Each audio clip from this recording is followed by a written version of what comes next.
একটা শিশু আজকে জন্ম নিল, একটা মেয়ে শিশু। সে মেয়ে শিশুটার প্রথম দিন থেকে আমরা কি খেয়াল করব, কি কেয়ার নিব, কি যত্ন নেব, সে বিষয়গুলো থেকে একটু বলি।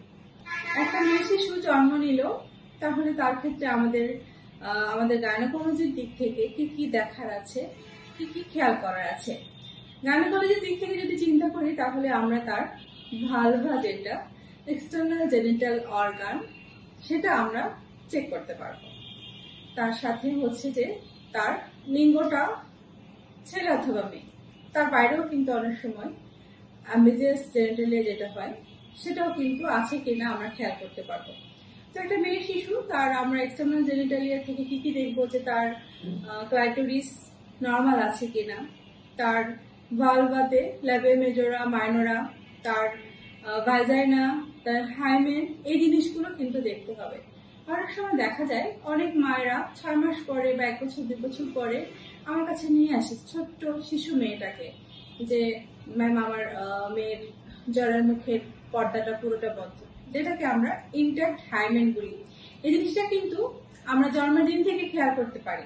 আরেকটা বিষয় যেটা খুব অ্যালার্মিং একটা বিষয়, বাচ্চার মায়ের কাছে যখন গার্ডিয়ানরা থাকে, নানি হোক দাদি হোক, খেয়াল করে অনেক সময় যে একটা বাচ্চা, ছোট্ট বাচ্চা মায়ের পেট থেকে হয়েছে 1 দিন 2 দিন বা 7 দিনের মধ্যে ছোট বাচ্চাটার মাসিক হচ্ছে, বা আমার ছোট বাচ্চাটার মাসিকের রাস্তা দিয়ে স্রাব যাচ্ছে, তারা খুব চিন্তিত হয়ে পড়ে, কি জানি হয়ে গেল আমার বাচ্চাটা।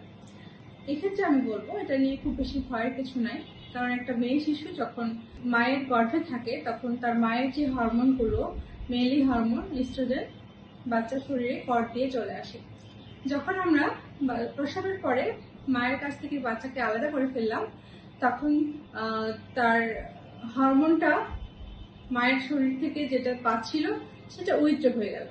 সেই উইথড্র হওয়ার ঘটনা থেকেই সে বাচ্চাটা কিছুটা মাসিক হতে পারে, কিছুটা সাদা স্রাব বা এরকম কিছু হতে পারে, সেটা জন্মের 10 দিনের মধ্যে।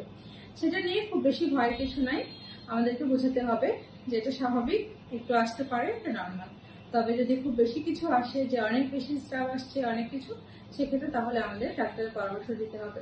অনেক সময় দেখা যায় যে ছোট বাচ্চাটার একটু ব্রেস্টটা এঙ্গর্জ হয়ে থাকে, সেটা নিয়ে কথা আছে, যে আমাদের নানি দাদিরা বলে যে এটা হচ্ছে ডাইনির দুধ, সেটা অনেকে বলে দেয় যে এটাকে গেলে দিতে হবে, বের করে ফেলতে হবে। এটাতে কিছুই করতে হয় না, এটাও তার ওই একই হরমোনের প্রভাবে হয়, এবং সেই হরমোনের প্রভাবটা চলে গেলে এটা কিন্তু স্বাভাবিক হয়ে যায়। এই জন্য এই ছোট্ট শিশুটার উপরে আমরা কোনো অত্যাচার করবো না, কোনো কষ্ট দিব না। কোনো কিছু অস্বাভাবিক মনে হলে আমরা অবশ্যই ডাক্তারের পরামর্শ নিব। ভালো থাকবেন সবাই, আল্লাহ হাফেজ।